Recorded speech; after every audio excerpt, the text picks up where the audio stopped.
Hello friends, good afternoon. আমি রান্না বসিয়েছি। দেখো, মাছগুলো ভেজে রেখেছি, ইলিশ মাছগুলো, আর এদিকে 4-5টা মাছ ভাজছি। আমি বেশিরভাগ সরষের তেলেই রান্না করি। সরষের তেলে রান্না করলে টেস্টটা বেশি ভালো আসে। দেখো, মাছগুলো ভাজা হয়ে গেছে লাল লাল করে। মাছগুলো এখন ভেজে তুলে নেব। আর কয়েকটা মাছ দিয়ে দিলাম কড়াইয়ে ভাজতে।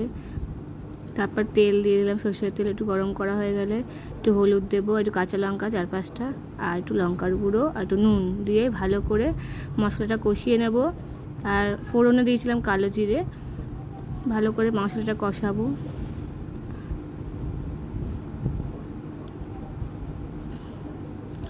মশলাটা কষানো হয়ে গেলে তারপরে মশলাটা কষানো হয়ে গেছে, আমি বেগুনগুলো দিয়ে দেবো।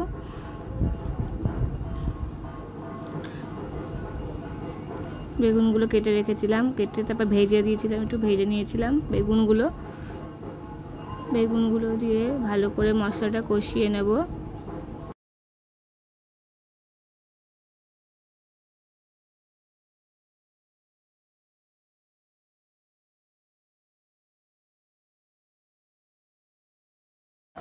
ভালো করে মশলাটা কষিয়ে নেব বেগুনের সাথে।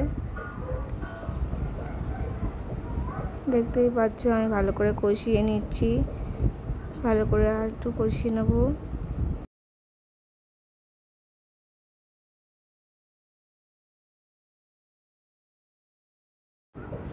তারপর একটু গরম জল দিয়ে দেব। গরম জল দিয়ে ভালো করে ফুটিয়ে নেব। বেগুনগুলো দিয়ে দিয়েছি তেলের সাথে কষিয়ে একবারে। দেখতে পাচ্ছ কেমন হয়েছে বলো কমেন্টে। ভালো লাগলে লাইক করে দিও, আর বাজে লাগলেও কমেন্টে বলে দিও, আর চ্যানেলটি সাবস্ক্রাইব করে দিও। আরও নতুন নতুন ভিডিও পেতে গেলে তোমাদের বেল আইকনটা ক্লিক করতে হবে। আর ভালো করে দেখতেই পাচ্ছ আমি এখন ফুটিয়ে নেব ঝোলটা ভালো করে ফুটিয়ে নেব। মাছগুলো দিয়ে দিয়েছিলাম। ভালো করে ঝোলটা ফুটে গেলে কাঁচা লঙ্কাগুলো আর 2-3টে কাঁচা লঙ্কা উপর দিয়ে ছড়িয়ে দিয়েছি। দেখো আমার প্রায় হয়েই গেছে। এখন আমি নামিয়ে নেব। কেমন হয়েছে বলো। কাঁচা লঙ্কা বেগুন দিয়ে ইলিশ মাছ। ভালো লাগলে লাইক করে দিও।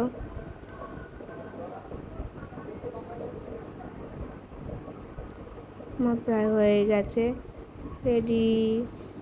কেমন হলো বলো। ভালো লাগলে লাইক করো, কমেন্ট করো, সাবস্ক্রাইব করে দিও। Tata, bye bye. পরে ভিডিও পেতে গেলে বেল আইকনটি ক্লিক করে দিও।